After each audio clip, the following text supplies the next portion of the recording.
I'm Erin Coolman, and I'm really looking forward to my first trip to the Netherlands.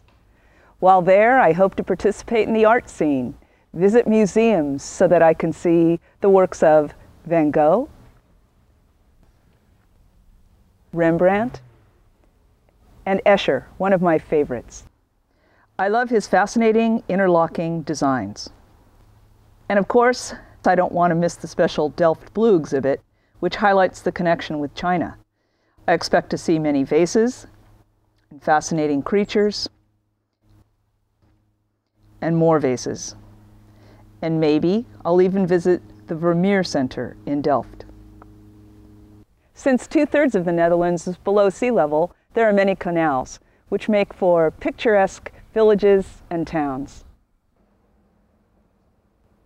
I certainly won't want to miss the farmers' markets, where I can meet the Dutch people and enjoy their food, especially the cheese.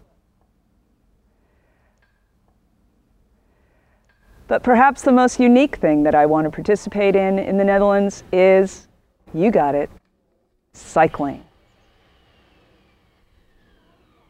So I asked my friend Mathilde to plan some easy cycling trips for us. Let's hear what she has to say. Hey Erin, here you see my borrowed bike. I'm standing next to City Hall on the square in Delft. On the other side of City Hall you see the sculpture of the famous jurist Hugo Grotius, the founder of modern natural law theory. He's standing in front of the new church. Okay, a little lazy here, but just want to show you the whole church. Anyway, we'll be riding past the church in northeastern direction in search for the first sign with the number 3. We'll follow that sign out of town. And you know, I love being out in nature.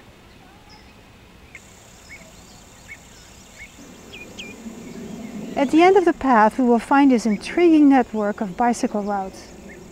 How does it work? Well, we'll choose our own route and distance. But it's important to remember the starting point, and ours is 3.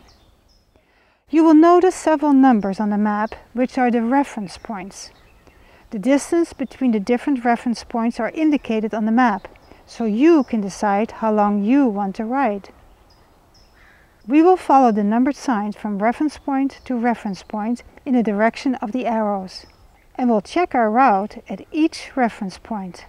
I have chosen to go from 3 to 67, 89, 49, 22, 21, 20, 64, and then straight back into town.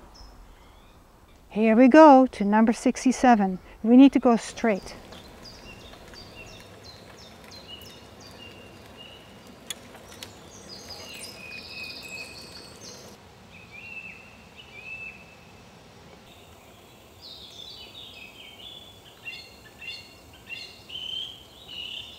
As you can see, people in wheelchairs have access as well.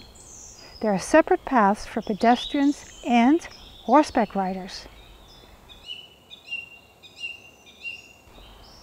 All right, time to get back on the saddle.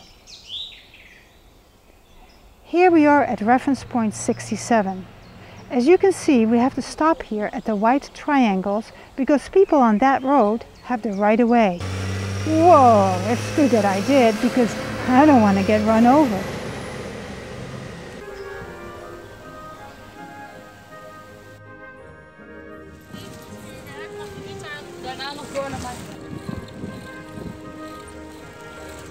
At reference point 89, we will check the map and find the post for number 49.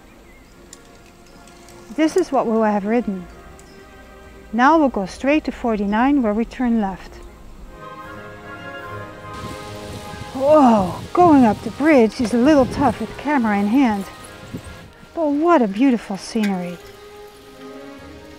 Downhill is a lot easier. Let me catch my breath for a while and enjoy the scenery.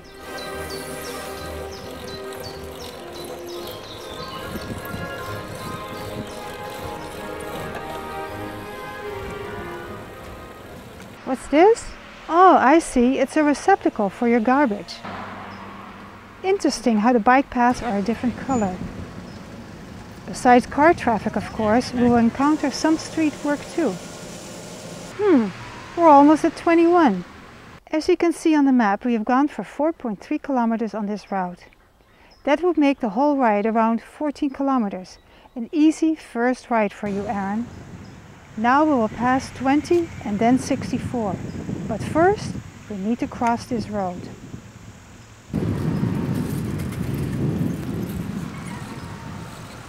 Here is 64. As you can hear, traffic is heavier along this road because, well, we're crossing the freeway. So much quieter going back into the neighborhoods. Okay, let's pay attention. We need to look to the right and to the left to safely cross the street. Again, look at the salmon-colored bicycle paths. Number 61 is to the right, but we are turning left. Crossing the trolley tracks. All right, here's the trolley. And don't you love this advertisement for the local theater? Interested in rowing on this canal? Back in downtown Delft. That church doesn't look straight. I guess that's where all these tourists from Italy are going.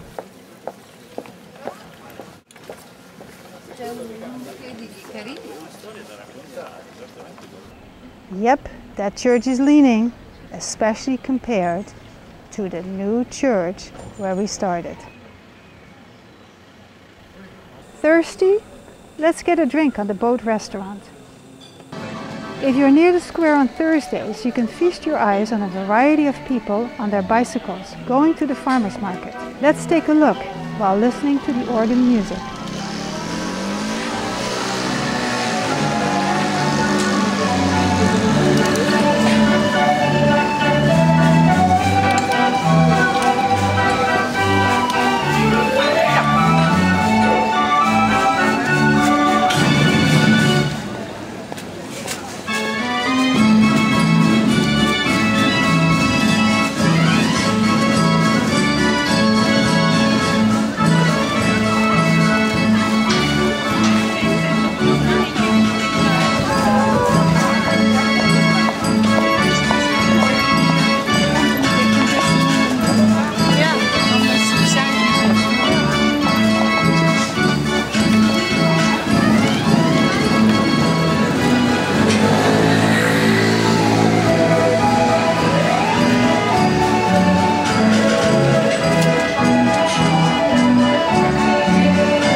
Now that's another way of riding your bike. This is at the back of the train station. Better remember where you parked your bike when you return from your train ride to work or school.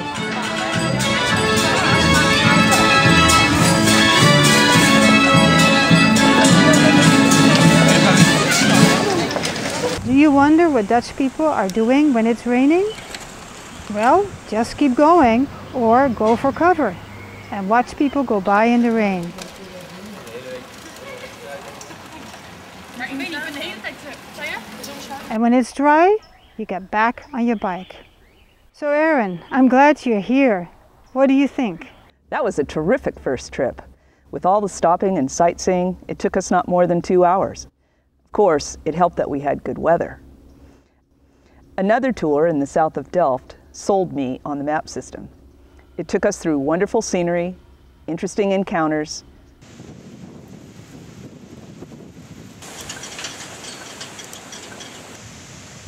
some narrow, scary paths, but also great resting places.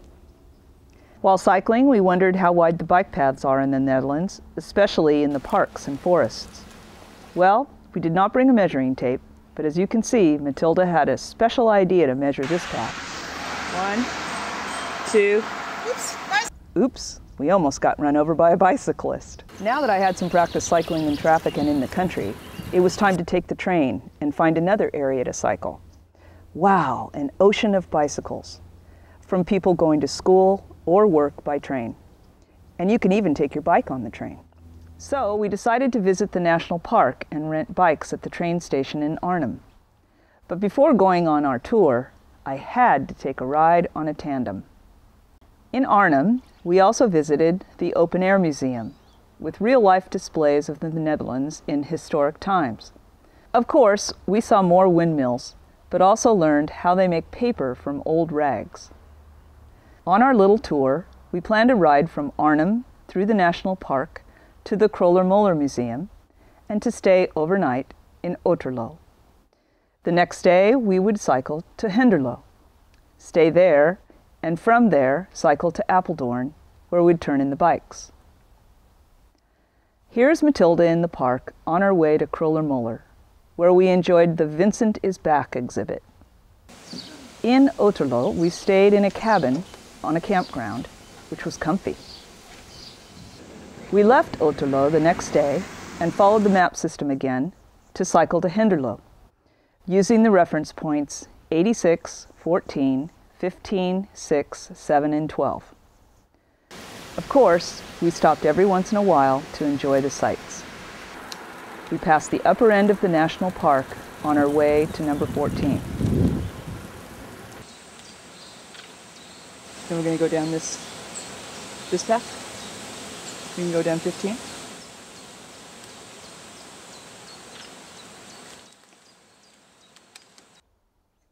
By now, it was a lot easier for me to find my way from point to point on the map system. All I had to do was to get in shape and enjoy the gorgeous scenery.